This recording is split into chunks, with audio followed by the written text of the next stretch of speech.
Hi friends, welcome back to Akhila kitchen. చూడండి, నేను ఈరోజు పెసరపప్పుతో పప్పులు చేస్తున్నాను. కుక్కర్లో చేయకుండా నేను గిన్నెలోనే చేస్తున్నాను ఫ్రెండ్స్. కుక్కర్తో చేస్తే టేస్ట్ అనేది వేరేగా ఉంటుంది. ఈ విధంగా మీరు నేను చెప్పిన విధంగా గిన్నెలో చేసుకోండి, మీకు పాతకాలపు టేస్ట్ వస్తుంది. ఇప్పుడు లేట్ చేయకుండా నెక్స్ట్ ప్రాసెస్లోకి వెళ్ళిపోదాం. ఫస్ట్ టైం కనుక నా ఛానల్ని చూస్తుంటే సబ్స్క్రైబ్ చేయండి. చూడండి ఫ్రెండ్స్, పెసరపప్పు చారు కోసం నేను ఫస్ట్ ఒక కప్పు పెసరపప్పు తీసుకుంటున్నాను. ఈ విధంగా ఒక కప్పు పెసరపప్పుని వేసేసి ఇది క్లీన్గా కడిగేసి ఫ్రెండ్స్ నేను హాఫ్ అన్ అవర్ ముందే నానబెట్టుకోవాలా.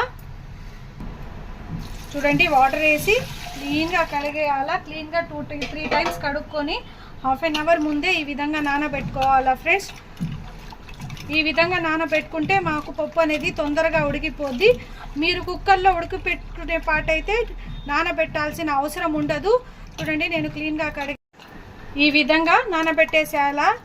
ఇది నానిన తర్వాత నేను మీకు చూపిస్తాను. చూడండి, పప్పు బాగా నానిపోయింది. ఇందులో నేను ఇప్పుడు ఒక చిన్న సైజు మీడియం సైజు ఆనియన్ ఒకటి కట్ చేసి వేసుకోండి. ఈ విధంగా పచ్చిమిర్చి చీలికలు, ఈ పచ్చిమిర్చి చీలికలు ఫ్రెండ్స్ నేను 10 పచ్చిమిర్చి చీలికల వరకు తీసుకున్నాను. మీ స్పైసీనెస్ని బట్టి వేసుకోండి. ఇందులోనే 4 వెల్లుల్లి రెబ్బలు వేసుకొని ఇందులోనే కొంచెం కరివేపాకు, కొంచెం ఆవాలు, కొంచెం జీలకర్ర, నేను 1/2 టీ స్పూన్ పసుపు యాడ్ చేయండి. నేను ఇందులో ఆల్రెడీ 1 గ్లాస్ వరకు వాటర్ యాడ్ చేశాను. మళ్ళా నేను 1/2 గ్లాస్ వరకు వాటర్ యాడ్ చేస్తున్నాను ఫ్రెండ్స్. ఇది పప్పు బాగా ఉడకబల్లా, అందుకని నేను ఇప్పుడు స్టవ్ మీద పెట్టేస్తున్నాను. చూడండి, ఈ విధంగా స్టవ్ మీద పెట్టేసి స్టవ్ వెలిగించేయాలా. స్టవ్ వెలిగించేసి ఫ్రెండ్ ఈ పప్పు ఉడికేదాకా మేము టమాటాలు యాడ్ చేయవాకండి.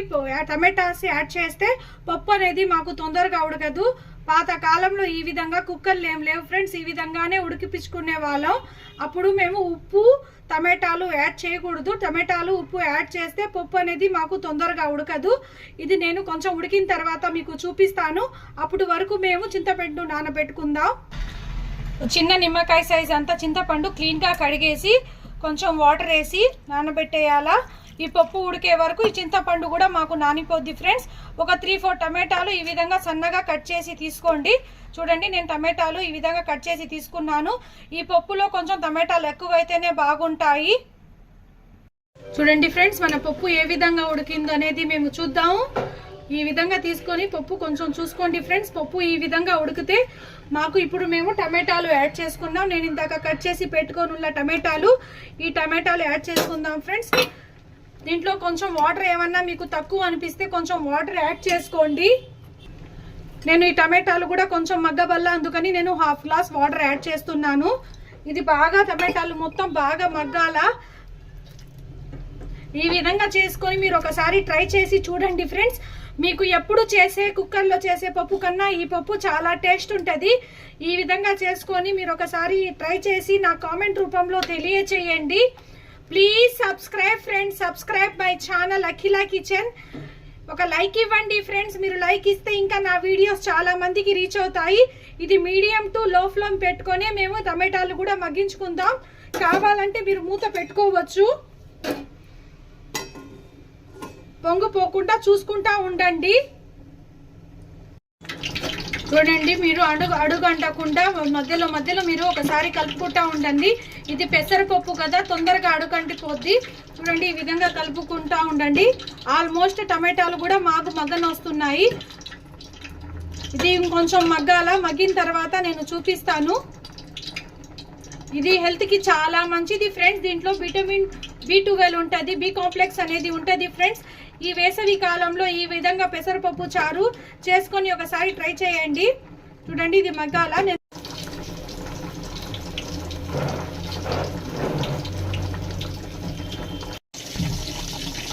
చూడండి, ఇప్పుడు మేము టమాటాలు మొత్తం మగ్గిపోయాయి. ఇప్పుడు నేను స్టవ్ కట్టేస్తున్నాను ఫ్రెండ్స్. స్టవ్ కట్టేసి వాటర్ మొత్తం తీసేసిన తర్వాత మేము పప్పు గుత్తితో బాగా మ్యాష్ చేసుకుందాం. చూడండి, ఇందులో ఉన్న వాటర్ మొత్తం మేము ఈ విధంగా జాలి గిన్నె పెట్టుకొని వడకట్టుకుందాం. ఈ వాటర్ మొత్తం వడకట్టుకుంటే మాకు బాగా పప్పు మ్యాష్ అయిపోద్ది ఫ్రెండ్స్.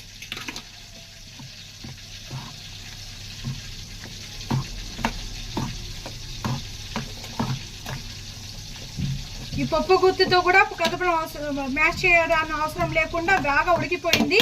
అయినా కానీ కొంచెం పప్పు గుత్తితో మేము మ్యాష్ చేసుకుందాం. పక్కన పెట్టేసి ఇందులో నేను 1 స్పూన్ సాల్ట్ యాడ్ చేసుకుందాం. సాల్ట్ యాడ్ చేసుకుని నేను ఇప్పుడు వరకు ఉప్పు అనేది యాడ్ చేయలేదు ఫ్రెండ్స్. ఇది బాగా మ్యాష్ చేసుకుందాం.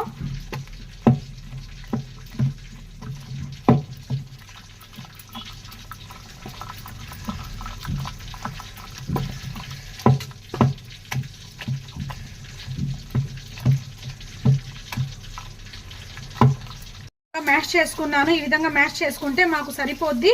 ఇందులో నేను చింతపండు నానబెట్టుకుని ఉన్నా ఆ చింతపండు నీళ్లు కూడా వేసుకుందాం ఫ్రెండ్స్. మీ పులుపు దన్నాన్ని బట్టి వేసుకోండి. నేను ఇందాక తీసిల్ల వాటర్, ఈ వాటర్ని కూడా ఈ పప్పులోనూ యాడ్ చేసుకుందాం. ఇందులో ఇంకా ఎక్స్ట్రా ఏం వాటర్ పడదు, ఈ వాటరే సరిపోద్ది. కావాలంటే మీరు కొంచెం చూసుకొని వేసుకోండి. నాకైతే ఇదే కరెక్ట్గా సరిపోద్ది అనిపిస్తుంది.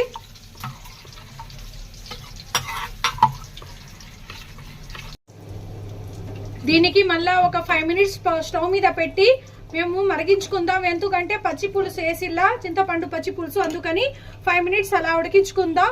మీకు కొంచెం ఇంకొంచెం పలచగా కావాలంటే కొంచెం వాటర్ యాడ్ చేసుకోవచ్చు. నేను పెసరపప్పు చారు కొంచెం తిక్కుగానే చేస్తున్నాను. చూడండి ఈ విధంగా మరగాల. మరిగిన తర్వాత మేము తాలింపు పెట్టుకుందాం.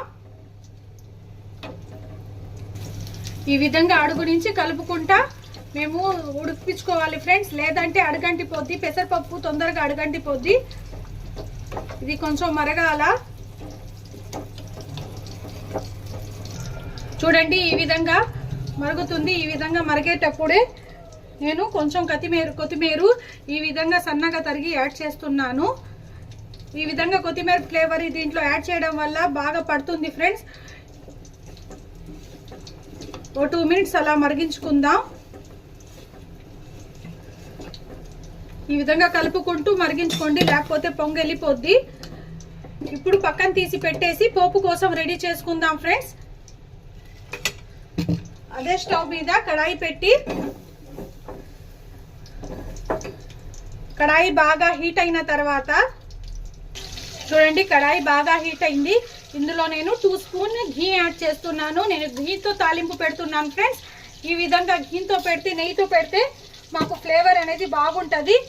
ఈ కొంచెం నెయ్యి కాగిన తర్వాత ఇందులో 4-5 వెల్లుల్లి రెబ్బలు ఈ విధంగా వేసుకొని దంచుకొని ఇందులోనే ఆవాలు, జీలకర్ర, కరివేపాకు వేసుకొని దోరగా ఫ్రై చేసుకోవాలా.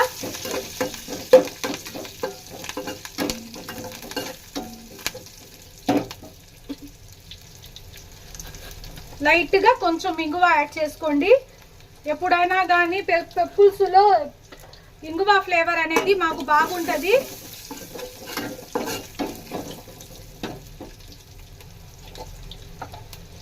నేను ఇందులోనే జీలకర్ర మెంతుల పొడి ఫ్రెండ్స్, నేను కొంచెం జీలకర్ర మెంతుల పొడి యాడ్ చేస్తున్నాను. మీరు ఒకసారి ఈ విధంగా యాడ్ చేసి చూడండి, సూపర్ ఉంటది.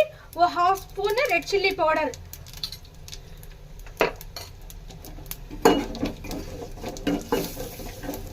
ఈ విధంగా మొత్తం ఫ్రై చేసుకొని ఇప్పుడు స్టవ్ కట్టేద్దాం. స్టవ్ కట్టేసి ఈ పులుసులో యాడ్ చేసుకుందాం friends.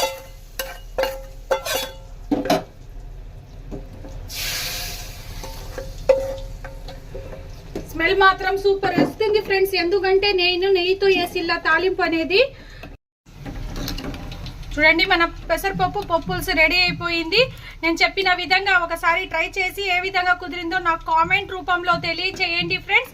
Please like, share, subscribe friends. Subscribe my channel Akhila kitchen. ఇలాంటి మరిన్ని టేస్టీ అండ్ రెసిపీస్ కోసం నా ఛానల్ని సబ్స్క్రైబ్ చేసుకోండి friends. Thank you for watching.